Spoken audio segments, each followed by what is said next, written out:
Welcome back sa ating Power BI tutorials. No? So let's go to the second deck, itong month to date and pipeline.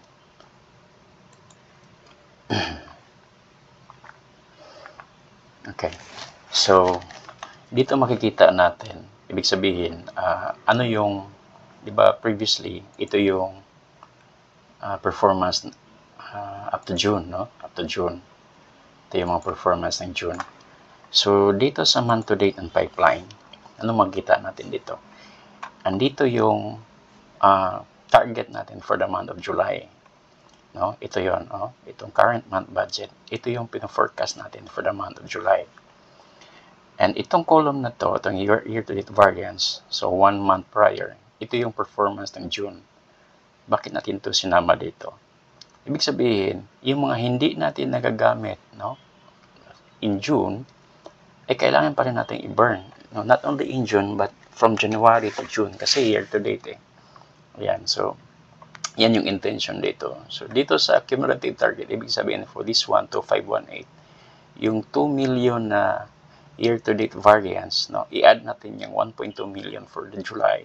So, yung target natin in July actually is 3.3 million para ma-catch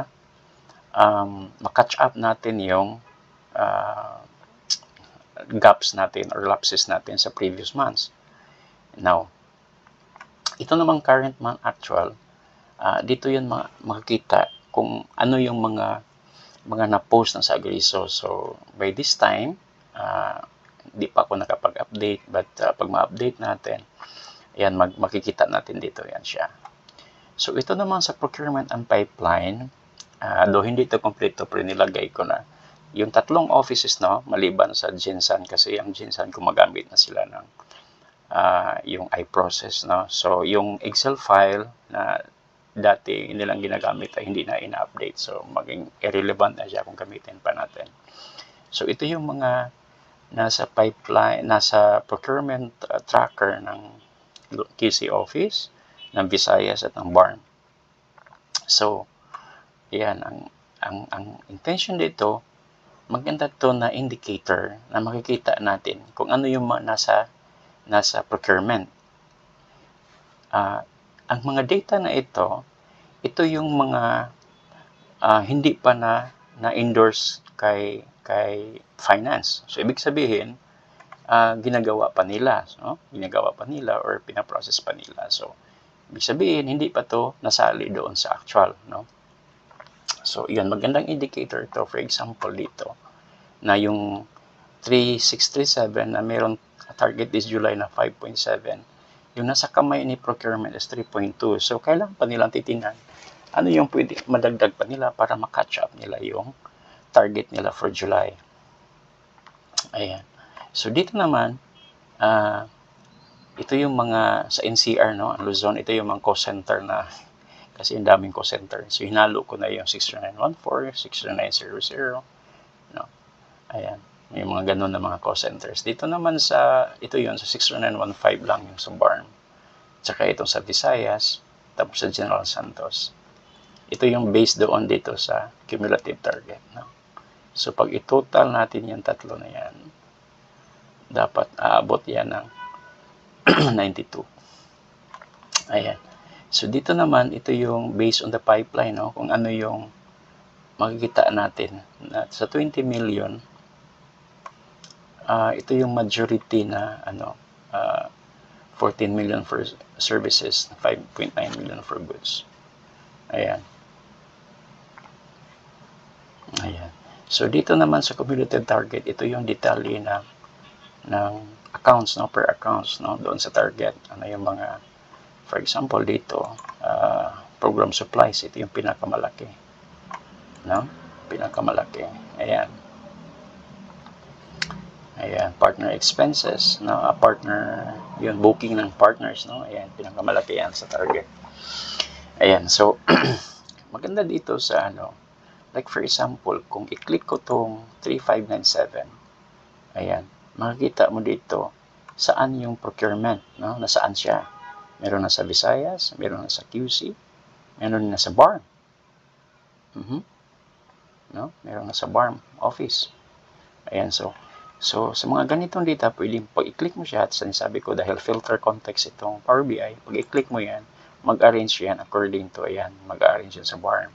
So, itong mga budget holders natin, may idea saan na yung mga, sino nagpa-process ng mga PRs. Ayan, no? Sa QC office, magkano? Ayan. Ayan, ito yun siya. So, ang assumption ko dito, tama yung data ng procurement, no? Based sa procurement tracker nila. At magkano naman yung dito sa Visayas. So, all in all, 2 million yan. Ito yung detalye. Ayan. So, ito yung intention dito. Ayan. So, the moment na mag-ano ka, mag-select ka, no? Ayan, the moment na mag-select ka, overall, negative. Bakit negative?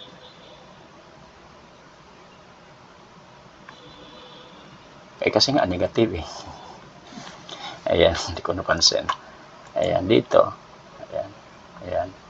So, sa 5.7, Luzon lahat. Yan, ano, na cost center. Luzon lahat. Ayan, makita natin. Luzon din lahat, nasa QC office. No? Ayan. So, magandang ano ito, makita natin. No? Yung mga PR na receive ng procurement ng May. So, yun, may mga record na ng June, July. So, for example, kung i-filter ko to, ayan, may mga April pa na requirement. So, pending pa kay procurement. So, ayan, medyo, para ma-check din ng budget holder, parang ano bang problema dito? But may delays, no? Ayan. So, marami din sa June. Ayan, no? Kasi natapos na tayo sa June. So, ayan. So, ang kagandahan dito, ayan, marami tayo mga PRs na wala sa procurement plan. Ayan, tingnan natin.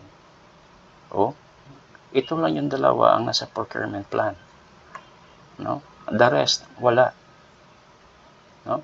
Parang kabilang to sa mga Russians na ano, PR natin. Russians. Ayan. So, ito yung sa month to date natin na ano, month to date na targets. Ayan. So, the same with ano, kung ano yung sinselect natin na SOF, makita natin kailan ang in date, no, sa July. So, the more na 1 month na lang, no? The more na 1 month na lang dapat natin ma-utilize itong procurement na to. Ayan. You see? Tapos ito din yung data, no? So, tama ang data, no? June. Ayan, June 30 yung last transaction date. Ayan, ayan.